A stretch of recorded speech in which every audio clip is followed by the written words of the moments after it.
vamos a compartir algunas ideas. Creo que esto no se escucha, no sé si lo has prendido. ¿Se escucha bien? Tú lo escuchas, por lo menos, ya.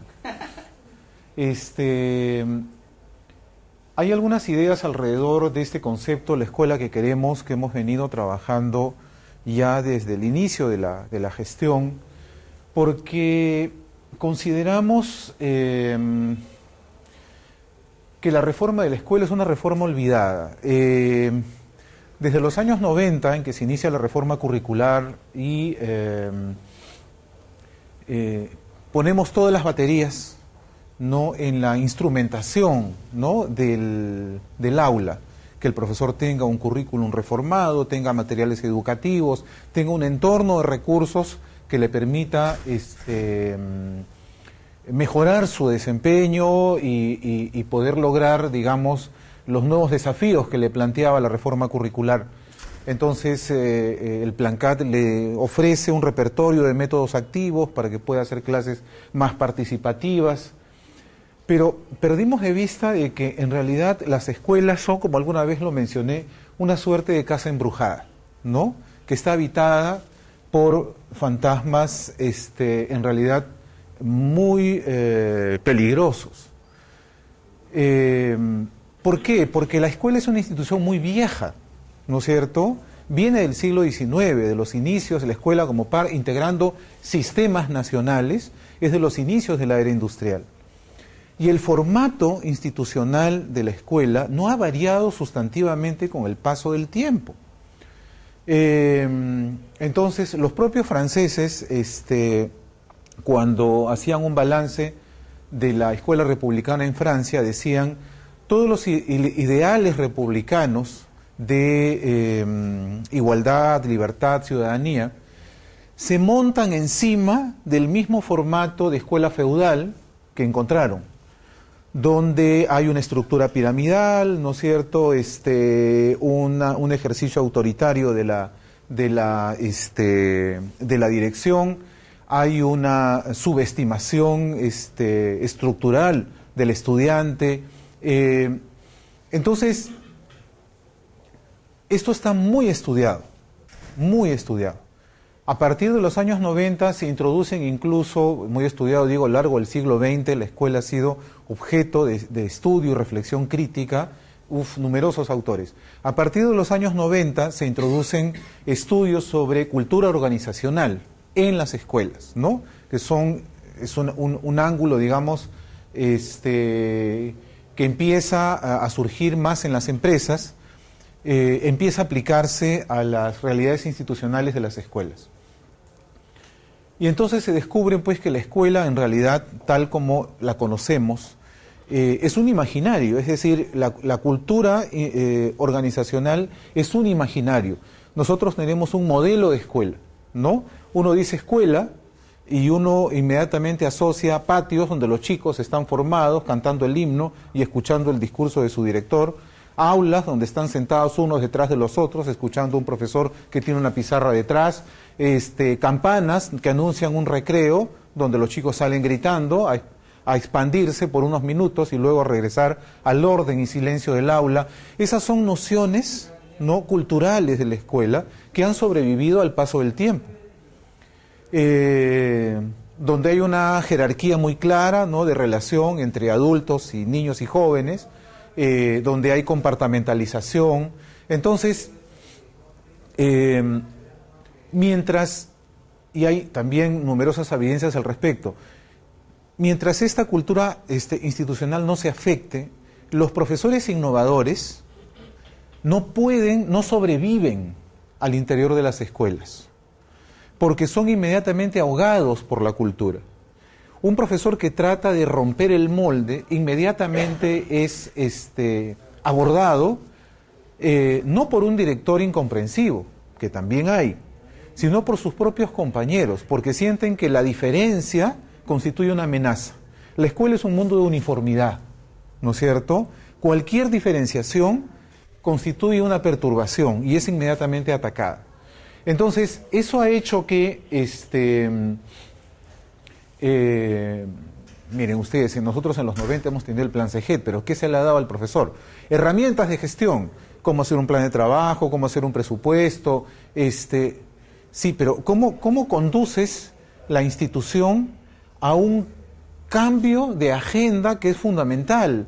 Porque la escuela antes tenía la misión, esto vamos a ver, estoy haciendo como un resumen anticipado, tenía la misión de transmitir la cultura vigente a los chicos. Ahora, en los 90 aparece un nuevo desafío. La escuela lo que tiene que hacer es ayudar a los chicos más bien a producir nuevo conocimiento.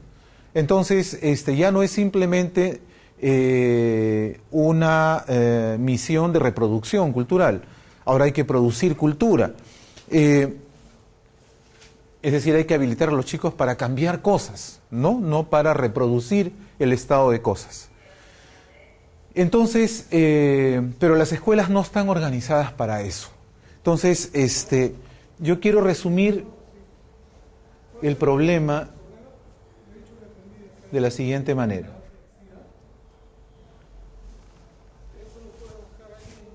En el sentido común, gracias a los discursos oficiales y los medios de comunicación, en el discurso común, cuando uno dice cuáles son los problemas de la educación, el ciudadano de a pie puede decir que es que, bueno, los chicos y las chicas no saben leer, no saben matemática, porque es lo que más se ha difundido. Y en realidad están confundiendo el síntoma con el problema, ¿no es cierto?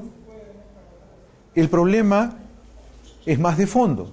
El problema está en sistemas educativos históricamente desfasados, que continúan siendo excluyentes, premodernos, ineficaces y además homogeneizadores. Es la herencia que tenemos nosotros como sistema escolar del siglo XIX. Y es lo que explica el tipo de escuelas que tenemos. Entonces,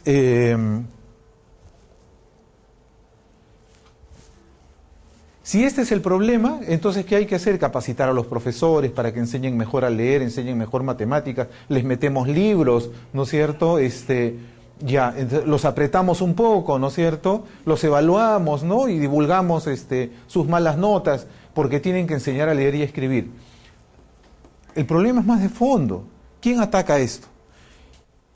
La explicación del problema en la educación ha ido cambiando a lo largo del siglo XX. A principios del siglo XX, la inefectividad de los sistemas, el que los sistemas no lograban que los estudiantes pudieran alfabetizarse de manera exitosa, entre otras cosas, se explicaba por la pobreza. Entonces, la pobreza era la razón por la que los estudiantes no rendían satisfactoriamente.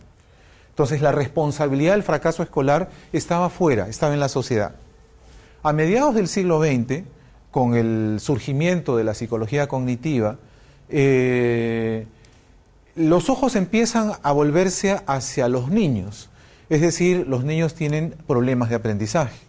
Hay fallas, ¿no?, en su sistema de percepción, de registro, de almacenamiento, de transferencia del conocimiento. Algo está pasando en la cabeza, ¿no?, o en la personalidad de los chicos, ¿no?, que explica su mal rendimiento.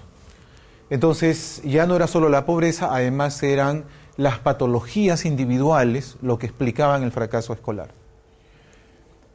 Hacia la segunda mitad del siglo XX, los ojos se vuelven sobre los profesores, ¿no es cierto?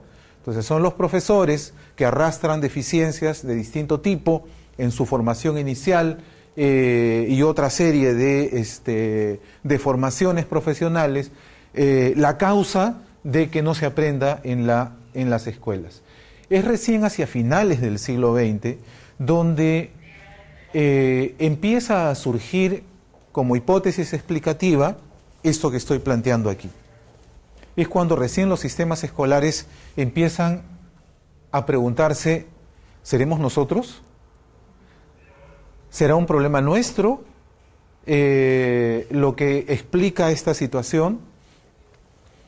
Los europeos, por supuesto, estuvieron a la cabeza, digamos, en el lanzamiento de esta pregunta audaz, pero en 1990, en la conferencia de Yomtien, ya, digamos, la declaración que firman todos los países miembros de Naciones Unidas, ya señala que hemos vivido en el autoengaño, ¿no es cierto?, los sistemas educativos en el mundo, pensando que el progreso en los indicadores de matrícula o de promoción o de culminación escolar eran señales de que estábamos avanzando, que estábamos teniendo éxito e impacto. Es en la declaración de Yontien en 1990 cuando por primera vez se dice en voz alta: señores, ojo con los aprendizajes, lo más importante es que los chicos aprendan, y si no estamos mirando ese indicador, entonces no estamos mirando nada. Los sistemas pueden crecer, pueden aumentar de matrícula, más chicos pueden terminar a los 17 años todos los grados de estudio que necesitan, y sin embargo pueden haber terminado la escolaridad sin saber lo que necesitan saber. Entonces,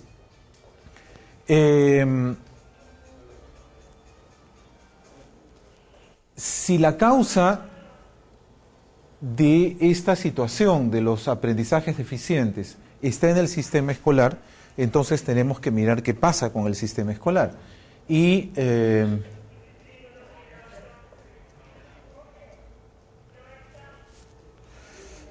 claro, como sistema, nuestro sistema es un sistema atávico, es prisionero de numerosas tradiciones, ¿no?, que considera sagradas e intocables. Yo me acuerdo mucho un queridísimo amigo, brillante además, pero muy formateado también, digamos, en esta concepción de escuela. Él dirigía un colegio particular. Se empezó a decir que las chicas deberían amarrarse el pelo, porque había muchas chicas que iban con el pelo suelto y eso se veía mal. Y entonces, muy bien, se dio la orden que estaba prohibido a las chicas ir con el pelo suelto al colegio. Pero después le surgió otra preocupación, porque descubrió que las chicas se ponían coletes de distintos colores. Y eso, ¿cómo iba a ser? Se veía feo. Entonces, se dijo, se eligió un color oficial, ¿no? No sé, pues, el verde. Todas las chicas que tenían que venir con colet verde. Prohibido usar otro color. La vocación por la uniformidad es feroz en todo orden de cosas, ¿no? Un profesor de segundo grado en un colegio donde hay 3 secciones, ¿no?, quiere, por indicación de la dirección, que sus otros colegas enseñen igual. Es decir, los 3 salones tienen que enseñar lo mismo y al mismo tiempo, ¿no es cierto? Oiga, pero los grupos son diferentes. Es decir, de repente algunos avanzan más, otros están más atrás. No, señor. Todos tienen que avanzar en la misma fecha, tienen que estar trabajando las mismas cuestiones y caminar de la mano. Entonces, todo tiene que ser uniforme, entre otras cosas, digamos, ¿no?, que son típicas de la cultura escolar y que nos cuesta mucho trabajo desprendernos de ella. Se está segmentado, por supuesto, porque por supuesto que hay circuitos de altísima calidad, pero son circuitos a los que no tiene acceso toda la población, sino solo las que pueden pagarlo. Y es excluyente, porque es un molde igual para todos. Si hay poblaciones que necesitan, digamos, que tienen necesidades particulares, el sistema no se acomoda a ellos, sino trata de que ellos se acomoden al sistema. Toda esta discusión que ha habido sobre las evaluaciones, la prohibición de las evaluaciones a niños que pasan de la inicial a primer grado, tiene mucho de esto, porque los colegios evalúan a los niños que van a recibir a primer grado para quedarse con los mejores. ¿Por qué? ¿Por qué, si mi responsabilidad como educador es enseñarle a todos? ¿Por qué me tengo que quedar con los mejores? Los que están más atrás, yo los tengo que hacer avanzar, y los que están más adelante tengo que impulsarlos más. Pero ¿por qué me voy a quedar con los mejorcitos? Como si un médico no aceptara en el hospital a personas enfermas, sino aquí solamente se admiten pacientes sanos. No tiene sentido. Entonces, pero claro, a mí me decía una colega, es que ahora que ya se ha eliminado la evaluación, los niños van a sufrir porque el colegio les va a exigir a todos por igual. ¿Por qué tiene que haber un mismo estándar de exigencia para todos? Si los chicos son distintos, algunos necesitan mayor exigencia, otros una exigencia que está en su nivel de posibilidades. No, igualito para todos, ¿no es cierto? Entonces,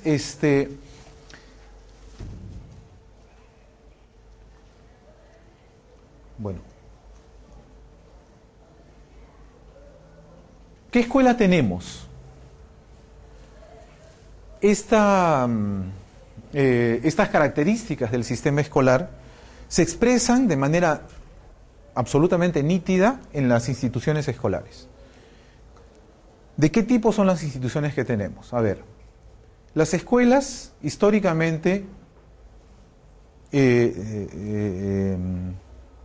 digamos, cuando empiezan a articularse en sistemas nacionales, reciben 3 encargos. Uno es formar ciudadanos, el otro es formar agentes productivos y el otro es formar identidades personales, gente con capacidad de integrarse a la sociedad con una identidad. Ese es el encargo formal. Para eso, las instituciones empiezan a distinguir, digamos, algunos componentes claves. Vamos a hablar de 4. El primero, el central, son los procesos pedagógicos, ¿no?, que ocurren al interior del aula. El aula es el corazón del sistema no institucional, porque las escuelas funcionan, en efecto, como un sistema. Están estos componentes que voy a describir a continuación absolutamente articulados para poder conseguir un resultado que se supone que es ¿no?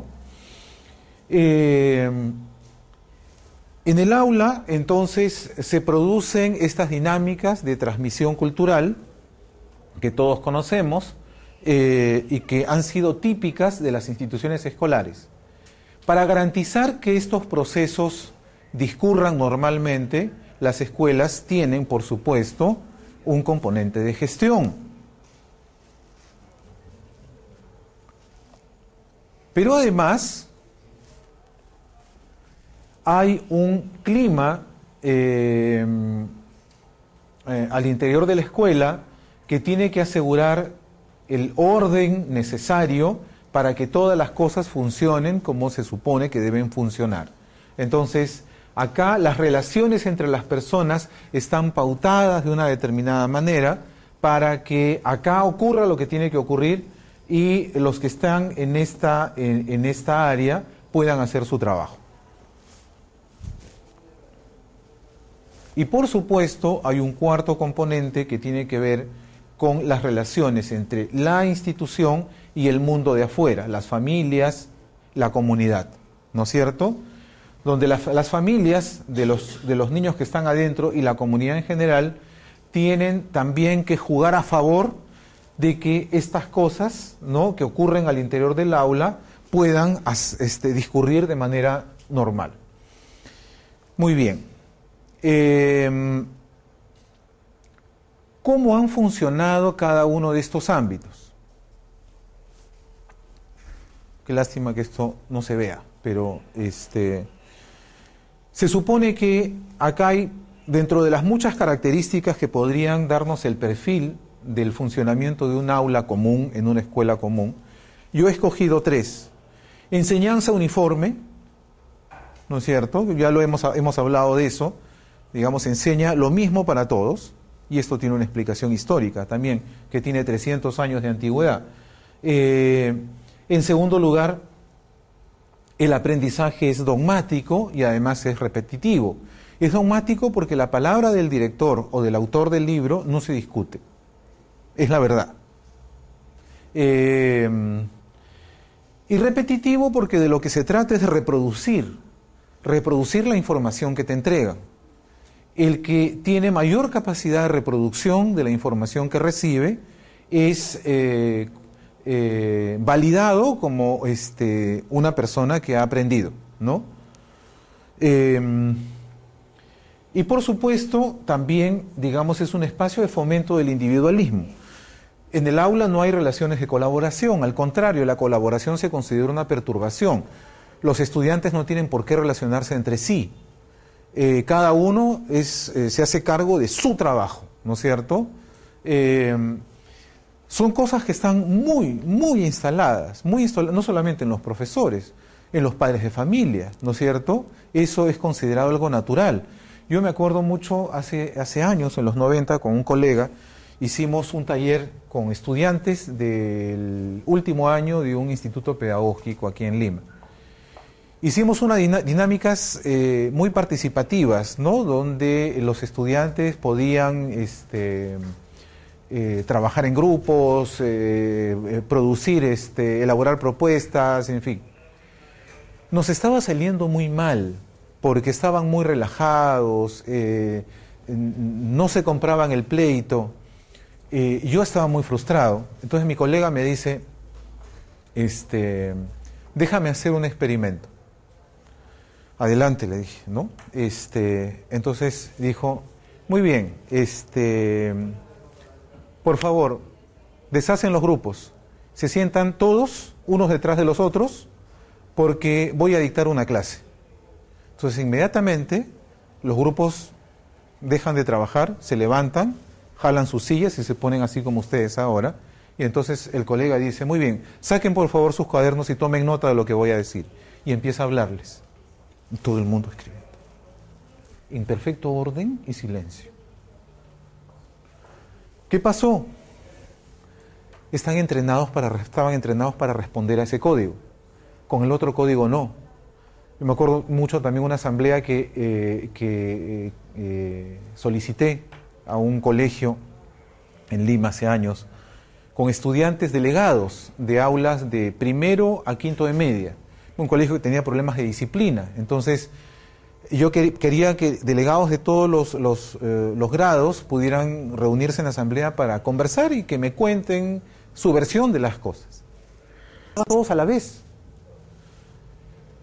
A mí me pareció interesantísimo, ¿no? Como fenómeno me pareció interesantísimo, porque yo dije, esto es síntoma de un grupo humano que no tiene ninguna experiencia en conversar en grupo. Ninguna. Eso de que primero habla uno, levanta la mano, habla, los demás lo escuchan, después se sienta, el otro, por turnos, ¿no? Hace uso de la palabra. No tenían experiencia de lo que era eso. Es decir, era obvio que eran chicos que nunca hablaban. Les dan la posibilidad de hablar, se peleaban la palabra. Entonces, esto es lo que ocurre en las escuelas. ¿Y saben qué? Ocurre en automático, porque ya les digo, son 300 años en que estas instituciones han venido funcionando de la misma manera. Entonces, esto ya ocurre en automático. Lo único que tiene que hacer el que está acá arriba es vigilar que el profesor esté y que no esté durmiendo, ¿no es cierto? Entonces, y que haga clases. Entonces, si eso ocurre, ya el director no tiene ni que mirar qué hace, porque se supone que está haciendo lo que tiene que hacer. De hecho, en general, si ustedes conversan con directores de cualquier colegio público en particular, los directores ni siquiera manejan mucha información respecto de qué está pasando al interior de las aulas de su colegio, porque asumen que ahí no tienen por qué entrar, ¿no es cierto? Que su campo de acción es otro, que el campo del aula es el campo de acción del profesor. Entonces, oiga, pero ¿y qué está pasando en segundo y en tercer grado? No, eso pregúntele al profesor, ¿no? Los directores no se meten al aula, dejan que el aula funcione, ¿no? En automático, ¿no? ¿Qué pasa arriba? ¿Qué pasa en la gestión? Acá también hay características, ¿no es cierto? Hay una jerarquía piramidal, por supuesto, ¿no? Esto es muy antiguo. Yo me acuerdo el año 2001, durante el gobierno de transición, que se da la resolución ministerial 007, donde se instalan por primera vez los consejos educativos, ¿no? Que ahora se conocen como CONEIS, y eran opcionales en esa época, ¿no?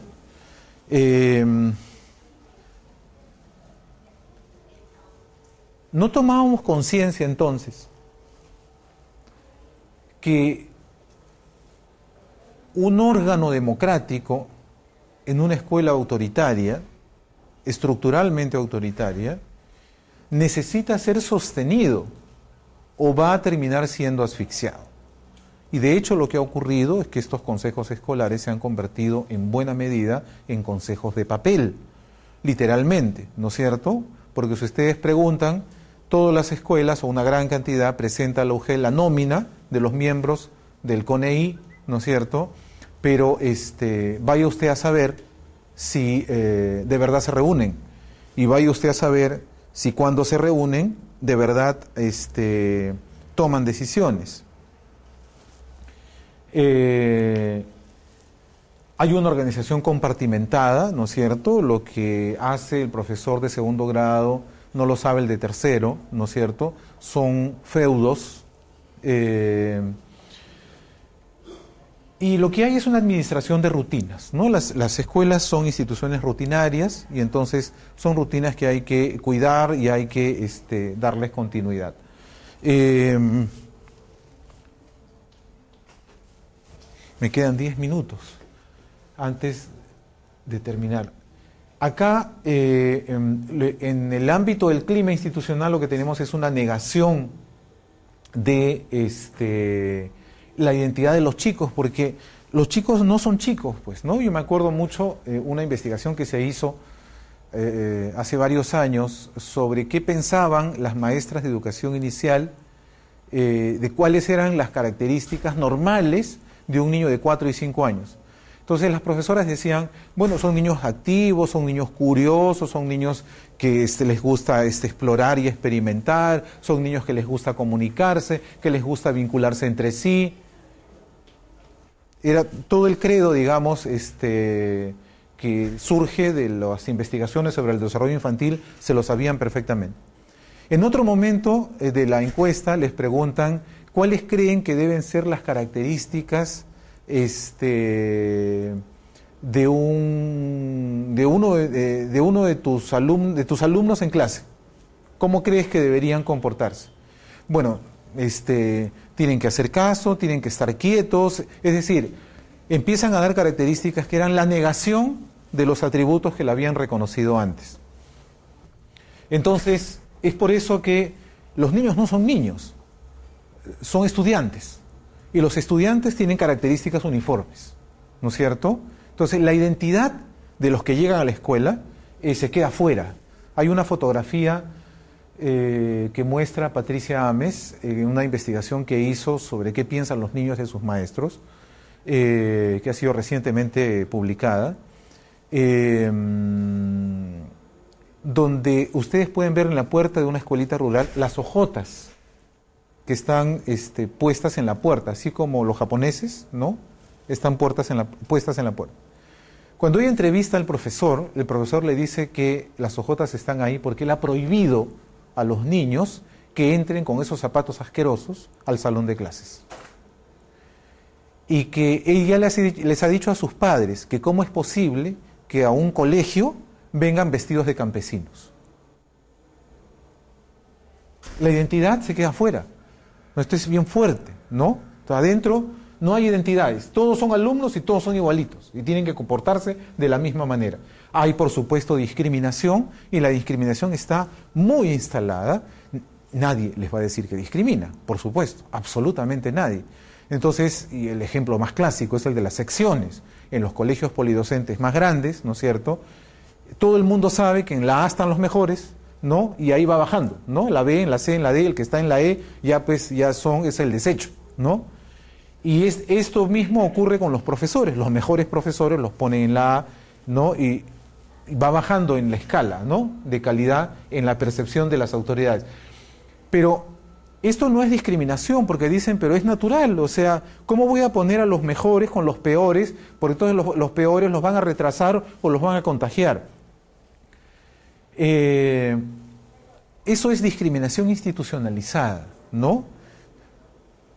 O sea, los chiquitos que consideran menos aptos, les ponen los profesores que consideran menos aptos, ¿no? Tú vas, quitas la crema, ¿no? Y la pones en una vitrina. Y el resto, bueno, pues ya Dios dirá, ¿no? Algo se podrá hacer con ellos, pero yo me voy a concentrar en estos, ¿no? Y por supuesto la obediencia, ¿no? Y finalmente aquí, en las relaciones con la familia y con la comunidad, es decir, con el mundo de afuera, aislamiento del entorno, subestimación cultural, relaciones utilitarias. Aislamiento del entorno, ¿por qué? Porque las escuelas han sido, en su origen, se les llamaba templos del saber, ¿no? Que eran como islas de sabiduría en un mundo oscuro, ¿no? Un mundo de ignorancia. Por eso es que muchos profesores tienen muy instalada la desconfianza respecto al mundo de afuera. El mundo de afuera, ¿no? Es un mundo lleno de amenazas, de peligros, de distorsiones, de deficiencias, ¿no? Entonces, donde está lo mejor, el conocimiento, el buen ejemplo, la virtud, es adentro del colegio. Entonces, el mundo de afuera es algo más bien de lo que hay que cuidarse, no es algo a lo que haya que integrarse.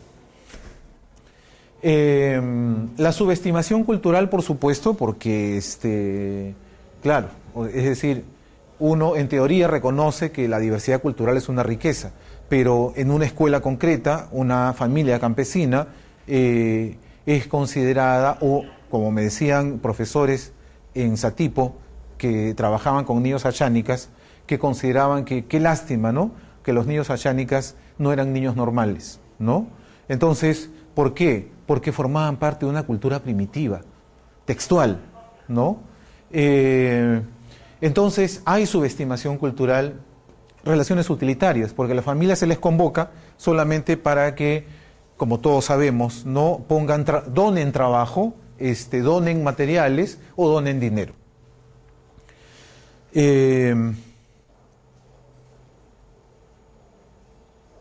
Muy bien. Entonces, regreso a la idea, esto funciona como un sistema. Lo que tradicionalmente ha hecho la política educativa es atacar la escuela por sus partes y no como un todo. Entonces, han intervenido aquí para que en el aula ocurran mejores cosas y esto lo han dejado intocado. O han trabajado acá para que se constituya una gestión más democrática, más participativa, y esto se ha quedado igualito. O han trabajado la convivencia para que no haya violencia, contra el bullying, ¿no? Y esto sigue funcionando así. Esto también está muy investigado, intervenciones sistémicas que dirigidas a modificar estructuralmente el funcionamiento de la escuela, la organización escolar, no hemos tenido definitivamente un rotundo no, ¿no? Se le ha atacado por partes, ¿no? Hay un proyecto muy bonito también que se impulsó hace muchos años, llamado Escuelas Lectoras, ¿no?, de una universidad que estuvo promoviendo estrategias pedagógicas bastante efectivas para que los chicos superen su rendimiento en lectura. Pero ese es un caso típico donde nosotros entusiastamente, ¿no?, bautizamos a la institución como una institución lectora, pensando que atacando una variable vamos a cambiarle la identidad, y no necesariamente, ¿no? Porque acá los chicos pueden avanzar en lectura, pero estas cosas siguen igual.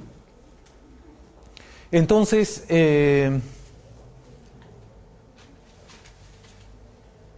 soluciones. Voy a ir de frente porque ya estoy fuera de tiempo. Lo que estamos trabajando en este momento, de una manera bastante esforzada, es en la política curricular. Nosotros necesitamos que partimos de la hipótesis que la reforma curricular de los 90 no dibujó con la suficiente claridad a los profesores cuál era su nueva misión, de qué tenía que encargarse ahora.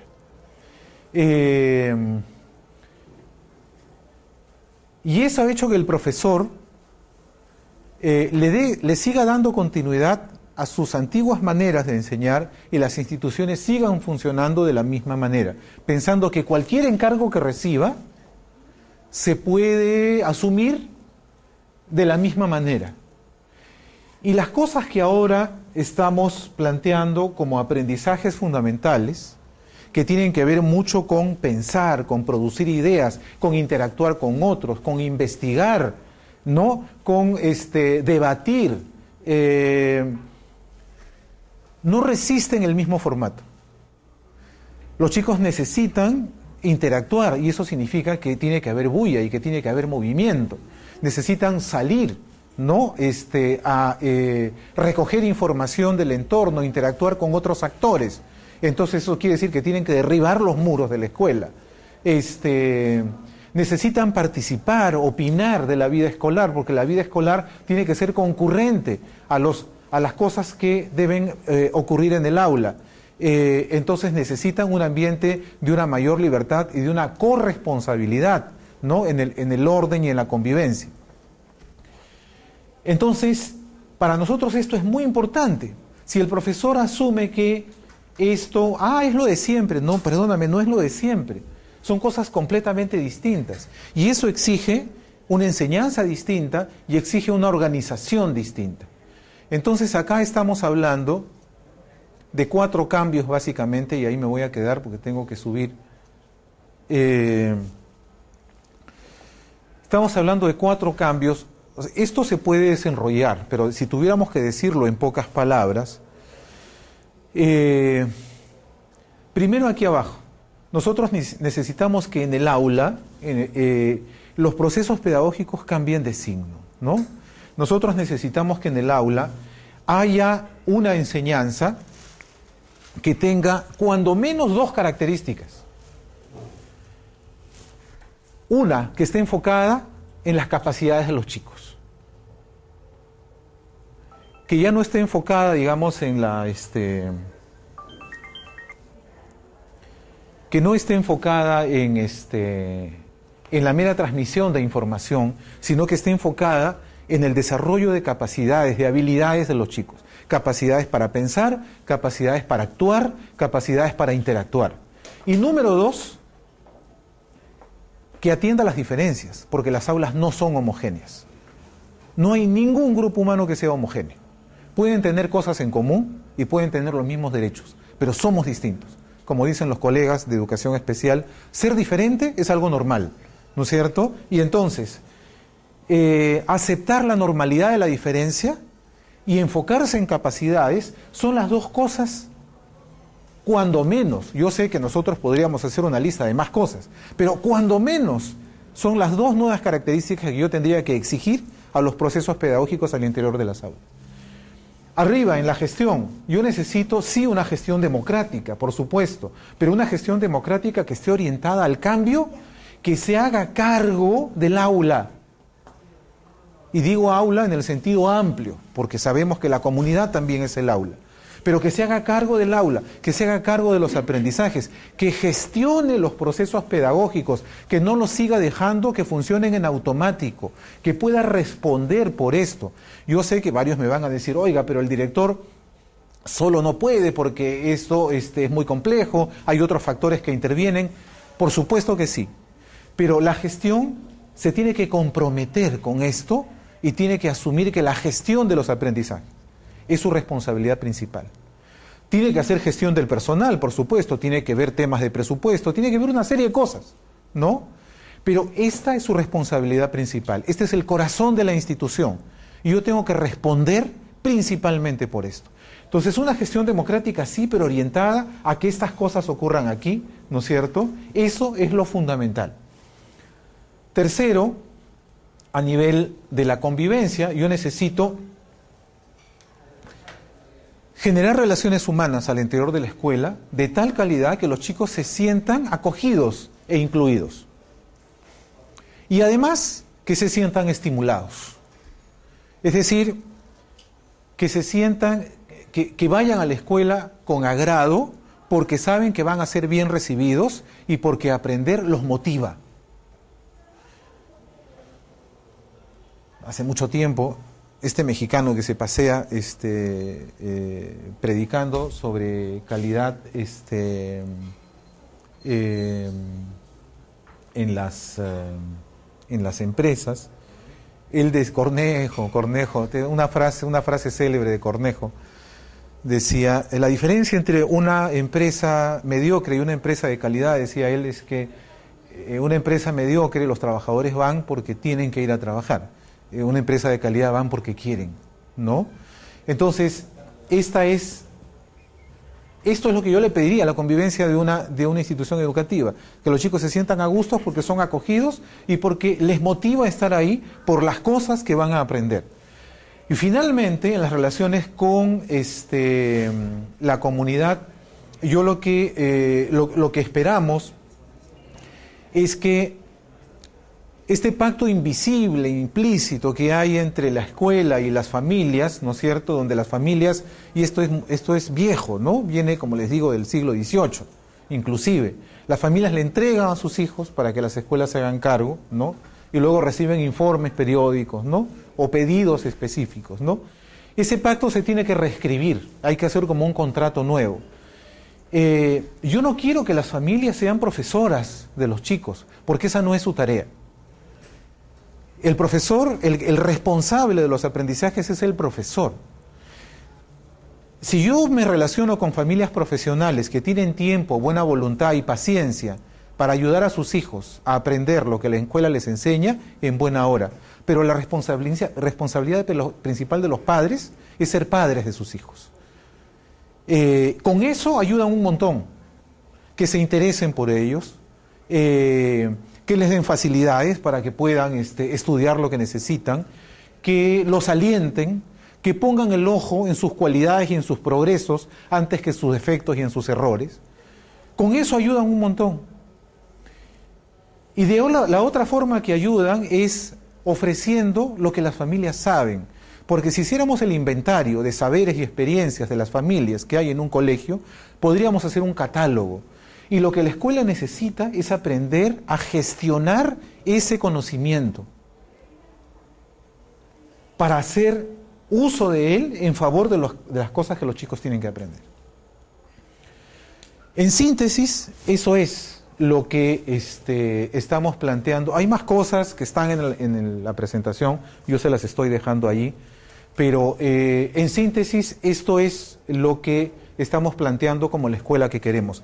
Todo esto tiene una serie de implicancias, porque ustedes me dirán, muy bien, ¿y esto qué implica? ¿Qué implicancias tiene para el profesor aprender a enfocarse en las capacidades o en la diversidad del aula?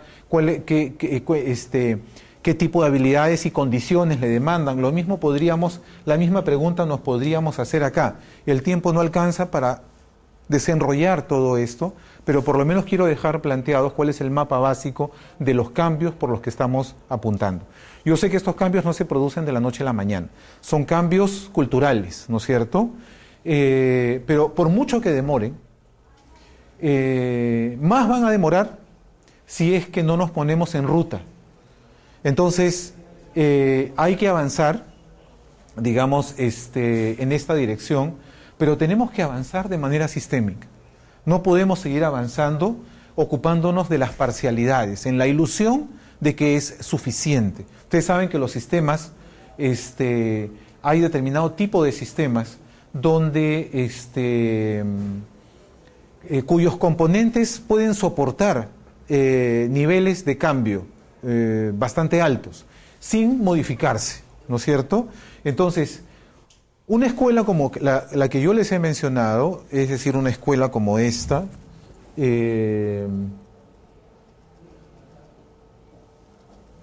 ¿dónde estamos?